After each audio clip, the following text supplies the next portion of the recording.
I have given 4 links in your description box where you can just go and click on them. The first link is oracle.com, in which you have to download the JDK. Suppose if you have Java in your system that is already installed, then that is great. Just proceed to link number 2, that is selenium.dev/downloads, in which you will download Selenium files. Okay, let me tell you something, that Selenium is a tool. It is not like a software. You don't have to just go and install something. If you're having an IDE like Eclipse or NetBeans, you have to just use those files, those jar files, and you will be able to work on Selenium. Here we have Java, and this is the version, and just go and download it. I have downloaded it for you. Okay,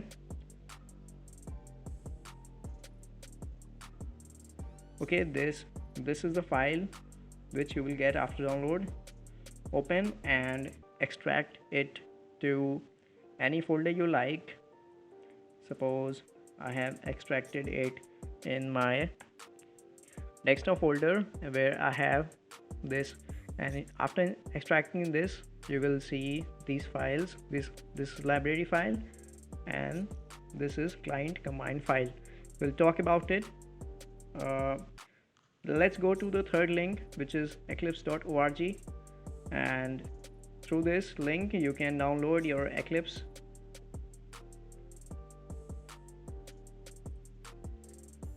Okay, just click on this button and you will get Eclipse. Okay, like I am having this Eclipse version. And just go to the fourth link and download the Chrome driver. This is very important because without this we will not be able to automate our scripts.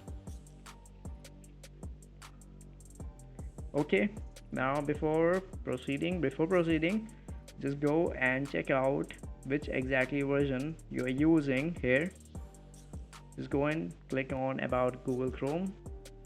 Like I am using 81 version, which is older, no problem. I'm using 81, so I will click on this and just put it in my system. Okay, these are the steps which you have to follow. Now after installing it,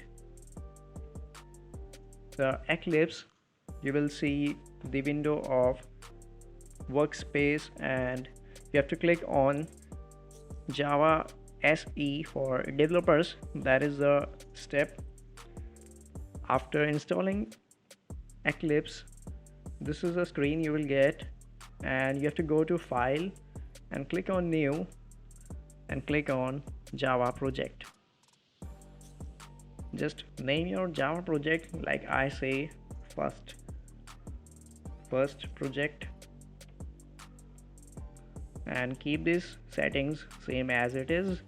Click on finish and we will have our project here like this. Let me close others so you can see it. Now the final step which you have to do is go to your project, right click on it and go to properties. Now you have to go to Java build path, and inside that libraries, you have to click on add external JRs, and wherever you have extracted your files, suppose this, just go and select these two and click on open. It will extract here for you. Then again go to add external JRs and click on libraries and select all these files. Just click open and that is done. Apply and close and you're ready, my friends. Just go to reference libraries to see that you have got all those files which we have downloaded. Okay, now we have to go to first project. This is our project, and click on new and go to class, and let's name it let's say hello world which is always we do, and keep other settings same and click on finish. So as we see, we got our first program, and that is how you can install the Selenium. Guys, if you have any problem during the installation, just go to the comment box and type your query. I will try to resolve it. Let's start. लिखते हैं हम लोग public static void main. Main जो है हमारा वो होता है जिससे हमारा प्रोग्राम स्टार्ट होता है, ठीक है। उसके अंदर लिखते हैं स्ट्रिंग आर्क्स और लेट्स स्टार्ट आवर प्रोग्राम, ठीक है। सबसे पहले दोस्तों जो कि हमारी स्क्रिप्ट में सबसे ज़्यादा इम्पॉर्टेंट होता है वो होता है सेट प्रॉपर्टी। इसकी हेल्प से हम लोग क्या करते हैं कि हम लोग बेसिकली अपने ब्राउज़र में उसको बताते हैं कि हमारा जो एलिमेंट है वो क्या है और वो कहाँ पे है, ठीक है। क्योंकि जो एक स्क्रिप्ट होती है उसको पता होना चाहिए कि एग्जैक्टली किधर से उसको डेटा निकालना है। तो हम लोग यहाँ पे लिखते हैं सिस्टम डॉट सेट, सॉरी मैंने यहाँ पे सिस्टम डॉट सेट प्रॉपर्टी, ठीक है। ये वाला जो है आप कोशिश करिए, आप खुद से टाइप करिए, ठीक है। जब आप इतने लेवल पे आ जाओ फिर आप शॉर्टकट कीज़ यूज़ कर सकते हो, ठीक है। यहाँ पे हम लोग को लेफ़्ट साइड यहाँ पे की लिखनी है और राइट साइड अपनी वैल्यू लिखनी है। ये वैल्यू दोस्तों वही है जो कि हम लोगों ने अपने लास्ट लेक्चर में क्रोम हम लोगों ने डाउनलोड किया था, क्रोम ड्राइवर डॉट exe। उसी की लोकेशन बेसिकली हम लोग को यहाँ पे डालनी है और यहाँ पे लेफ़्ट साइड हम लोग को इसका कमांड लिखना है कि web driver dot Chrome dot driver. अब इससे क्या होता है कि हमारा वेब ड्राइवर के अंदर क्रोम है और क्रोम जो है हम लोग ऐसा ड्राइवर यूज़ कर रहे हैं, ये चीज़ हम लोग सिस्टम को बताते हैं। और राइट साइड पे हम लोग क्या लिखेंगे, हम लोग उसका एड्रेस लिखेंगे जहाँ पे हम लोगों ने इसको इंस्टॉल किया है। जैसे कि यहाँ पे मैंने इसको अपने डी ड्राइव में यहीं पे इंस्टॉल करा है। मैं यहाँ पे इसको कॉपी करता हूँ और यहाँ पे मैं इसको पेस्ट करता हूँ और यहाँ पे इसके आगे मुझे लिखना है क्रोम ड्राइवर डॉट exe, ठीक है। तो अब क्या होगा कि ये हमारा आइडेंटिफाई कर लेगा कि हमने यहाँ पे क्रोम ड्राइवर का यूज़ करा है। नेक्स्ट लाइन में हम लोग आते हैं जो कि बहुत इंपॉर्टेंट लाइन है, वो है हमारी वेब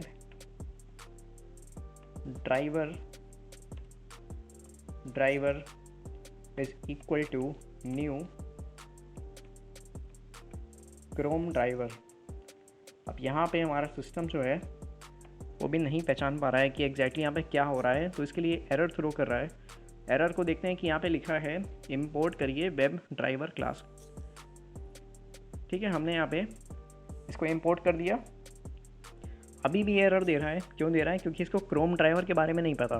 तो हम लोग यहाँ पे क्लिक करेंगे और एक खुद ही इंपोर्ट कर देगा। आप खुद से लिख भी सकते हो, पर यहाँ से हम लोग डायरेक्टली इसको इंपोर्ट कर सकते हैं क्योंकि हमने यहाँ पे ऑलरेडी अपने एलिमेंट्स इसके लाइब्रेरी में डाल रखे हैं। तो ये जो पैकेजेस हैं ये यहाँ से इंपोर्ट कर सकता है, ठीक है। यहाँ पे क्या होता है कि ये हमारा ड्राइवर है जो कि एक ऑब्जेक्ट है किस क्लास का, वेब ड्राइवर क्लास का, और इसके अंदर इसकी प्रॉपर्टीज़ होंगी।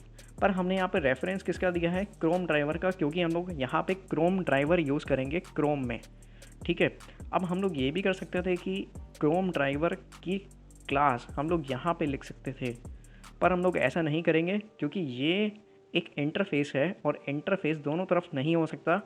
दूसरी चीज़ कि हम लोग वेब ड्राइवर इसलिए यूज़ करते हैं क्योंकि वेब ड्राइवर के अंदर सारी प्रॉपर्टीज़ होती हैं, ये क्रोम की भी, मोजिला फायरफॉक्स की भी, सफारी, एज, आप किसी में भी करना चाहो तो हमारा वेब ड्राइवर एक कॉमन होता है, इसीलिए हम लोग इसको लेफ़्ट में एज आ प्रॉपर्टी यूज़ करते हैं, ठीक है। अब हमारा ये जो ऑब्जेक्ट है ये बहुत सारे मेथड्स आ चुके हैं इसके अंदर। उन मेथड्स को देखते हैं, वो मेथड्स क्या हैं। तो ये वो मेथड्स हैं जो कि हम लोग अपने हर स्क्रिप्ट में यूज़ करेंगे। जो कि सबसे इम्पॉर्टेंट है वो है गेट। और यहाँ पे जो गेट है इसको हम लोग क्लोज करते हैं और यहाँ पे हम लोग को पास करना है एक URL। ये URL जो होगा, मान लीजिए कि हम लोग गूगल को ऑटोमेट करना चाहते हैं, गूगल सर्च के फर्स्ट पेज को हमने यहाँ पे इसमें डाला और दैट्स इट। ये आपकी पहली स्क्रिप्ट है दोस्तों, और अगर आपने यहाँ तक लिख लिया है तो कॉन्ग्रेट्स, आपने पहली स्क्रिप्ट लिख ली है। तो दोस्तों अब हम लोग इसको रन करके देखते हैं कि ये चलती है। राइट क्लिक करना है हमको यहाँ पे और रन एज जावा एप्लीकेशन, ठीक है, ओके करना है। कंसोल में ये चलेगी, यहाँ पे ये चला और हमारी विंडो ओपन होगी जिसमें कि हमारी ऑटोमेशन स्क्रिप्ट रन होगी। फर्स्ट टाइम में थोड़ा टाइम लग सकता है, और ये देखिए जैसे कि आप देख पा रहे हो कि यहाँ पे क्या लिखा है कि Chrome is controlled by automated test software, जो कि हमारी स्क्रिप्ट है ये उसकी बात कर रहा है कि ये उससे कंट्रोल हो रहा है। अब दोस्तों कि हम लोगों ने यहाँ पे यूज़ करा get function to get Google. अब हम लोग चाहते हैं कि वो जो विंडो खुली है वो मैक्सिमाइज हो जाए, तो हम लोग यहाँ पे लिखते हैं ड्राइवर डॉट मैनेज। अब ये जो मैनेज है ये बहुत ज़रूरी है, ये बहुत ज़रूरी एलिमेंट है, इसका हम लोग बहुत बार यूज़ करेंगे क्योंकि इसके अंदर आता है विंडो और इसी के अंदर आता है टाइम, ठीक है, टाइम आउट्स और वेट, इन दोनों का हम लोग बहुत यूज़ करेंगे। वेट में मैं आपको एक्सप्लेन करूँगा कि इम्प्लिसिट वेट क्या होता है, एक्सप्लिसिट वेट क्या होता है, वो एग्जैक्टली किधर यूज़ होता है। कभी कभी ऐसी वेबसाइट होती हैं जो बहुत देर तक लोड होती हैं, तो वहाँ पर लोग इम्प्लिसिट वेट का यूज़ करते हैं। चलिए यहाँ पे हम लोग लिखते हैं विंडो, ओके करेंगे। डॉट ऑपरेटर से हम लोग यहाँ पे लिखेंगे मैक्सिमाइज़। तो मैक्सिमाइज़ नाम सही सुनने में क्या लग रहा है कि ये हमारे ऑटोमेटेड स्क्रिप्ट को क्या करेगा, मैक्सिमाइज़ करेगा। तो एक काम करते हैं, इसको पहले मुझे सेव कर लेते हैं और राइट क्लिक करके रन एज जावा एप्लीकेशन। दोस्तों आप लोग पूरी वीडियो लास्ट तक देखिएगा, हर एक लेक्चर को ध्यान से देखिएगा, तो उससे आपको बहुत फ़ायदा होगा। और ये देखिए ये मैक्सिमाइज़ हो गया है। दोस्तों इस तरीके आप स्क्रिप्ट बना सकते हो, ठीक है। तो लेट्स स्टार्ट। हम लोग को यहाँ पे लिखना है ड्राइवर, और मैंने आपको बताया था इसके अंदर बहुत सारे मेथड्स होते हैं। तो इसके अंदर एक होता है फाइंड एलिमेंट और फाइंड एलिमेंट्स। आपको यहाँ पे दो दिख रहे हैं, फाइंड एलिमेंट, फाइंड एलिमेंट्स। मैं आपको बताता हूँ क्या होता है कि फाइंड एलिमेंट ये एक ऐसा मेथड है जिससे आप HTML एलिमेंट्स जो हमारे पेज में होते हैं उनको हम लोग लोकेट कर सकते हैं। फाइंड एलिमेंट मतलब कि उस एलिमेंट को ढूंढना, ठीक है। हम लोग इसको कैसे ढूंढेंगे ये एक अलग सब्जेक्ट है जो कि मैं आपको नेक्स्ट लेक्चर में बहुत ही डिटेल में बताऊंगा, पर यहाँ पे मैं आपको एग्जैक्टली बताऊंगा कि फाइंड एलिमेंट क्या होता है।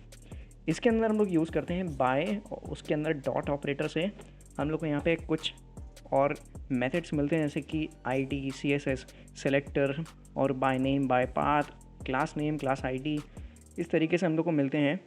जैसे हम लोग यूज़ करते हैं क्लास ID, सॉरी यहाँ पे मैंने गलत ले लिया, डॉट मैं यहाँ पे यूज़ करता हूँ ID और यहाँ पे मुझे ID पास करनी है। तो ये है बेसिकली सिंटैक्स फाइंड एलिमेंट का।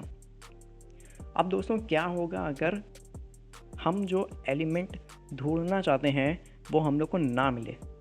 क्या होगा अगर हम लोग को एलिमेंट ना मिले? तो हम लोग को एक एक्सेप्शन ये थ्रो करेगा, यहाँ पे एरर थ्रो करेगा जो कि बताएगा कि हम लोग को नहीं मिला है वो एलिमेंट।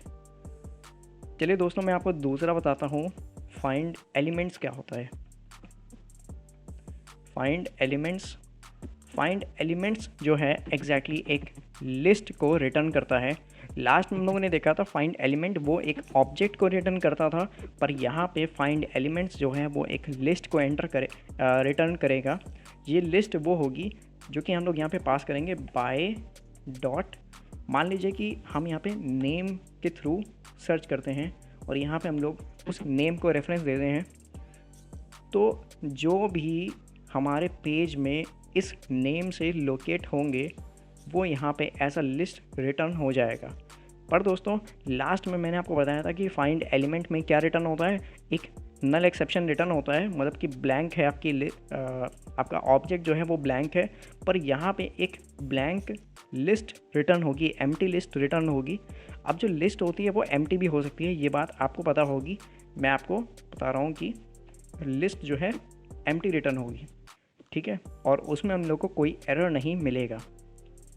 तो मैं आपको एक एग्जांपल से दिखाता हूँ कि एग्जैक्टली कैसे काम करता है डॉट फाइंड एलिमेंट, और यहाँ पे मैं लिखता हूँ बाय, और मेरा जो सबसे फेवरेट है वो है यहाँ पे एक्सपाथ। मैं हमेशा यही यूज़ करता हूँ, मैं आपको फ्यूचर लेसन्स में बताऊँगा कि मैं एग्जैक्टली क्यों यूज़ करता हूँ। बाय यहाँ पे मैं लिखता हूँ एक्सपाथ, ठीक है। अब जो भी हमारा यहाँ पे पास होता है वो चाहे URL हो या फिर एक्सपाथ हो या नेम हो, कुछ भी हो, मैं यहाँ पे जाता हूँ, ये हमारा गूगल है जिसको हम लोग को ऑटोमेट करना था। यहाँ पे मैंने राइट क्लिक करा इंस्पेक्ट करके। अभी दोस्तों आपको कुछ समझ में नहीं आ रहा होगा, डोंट वरी, मैं आपको नेक्स्ट लेक्चर में इसका पूरा एक कंप्लीट बताऊँगा कि ये एग्जैक्टली क्या होता है, इसके कितने टाइप्स होते हैं। तो यहाँ पे हम लोग को ये मिला है, मैंने इसको राइट क्लिक करा, कॉपी करके इसका एक्सपाथ निकाल लिया।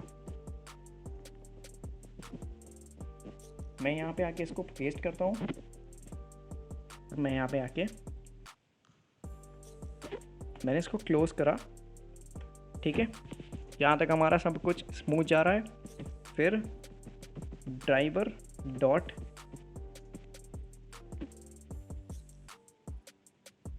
ओके, यहीं पे हम लोग को लेना था डॉट सेंड कीज, और इसके हम लोग अंदर पास करेंगे, मान लीजिए फ्लाइट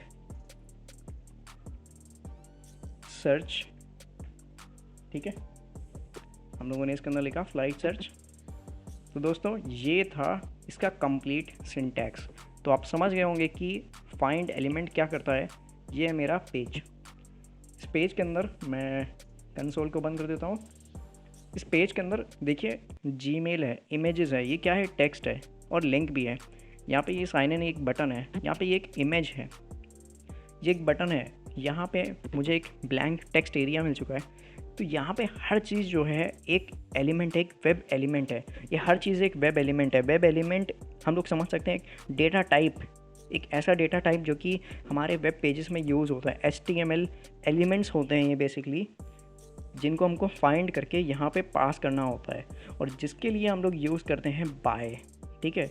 और बाय को जब हम लोग यूज़ करते हैं डॉट में, हमको यहाँ पे कुछ लोकेटर्स मिलते हैं, हम लोग इनको लोकेटर्स बोलते हैं, और इन लोकेटर्स की हेल्प से हम लोग उस एलिमेंट का यहाँ पे पास करते हैं, ठीक है। और यहाँ पे जो मैंने डॉट सेंड कीज़ यूज़ किया है, बेसिकली सेंड कीज़ क्या होता है कि कहीं भी, जैसे कि यहाँ पे हमको कुछ टाइप करना था तो हमने यहाँ पे सेंड कीज़ यूज़ किया, क्योंकि हम लोग को यहाँ पे कुछ कीज़ को सेंड करना है, ठीक है। और हमने इसमें क्या सेंड किया कि हमको यहाँ पे फ्लाइट सर्च करनी है। तो लेट्स इसको रन करके देखते हैं, सेव, और देखते हैं कि ये क्या करता है।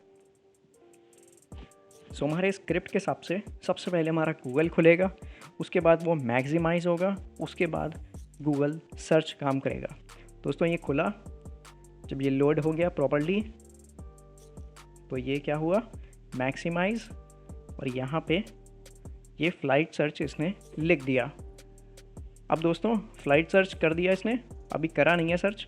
तो सर्च करने के लिए हम लोग क्या करेंगे कि अपने प्रोग्राम में वापस जाएंगे,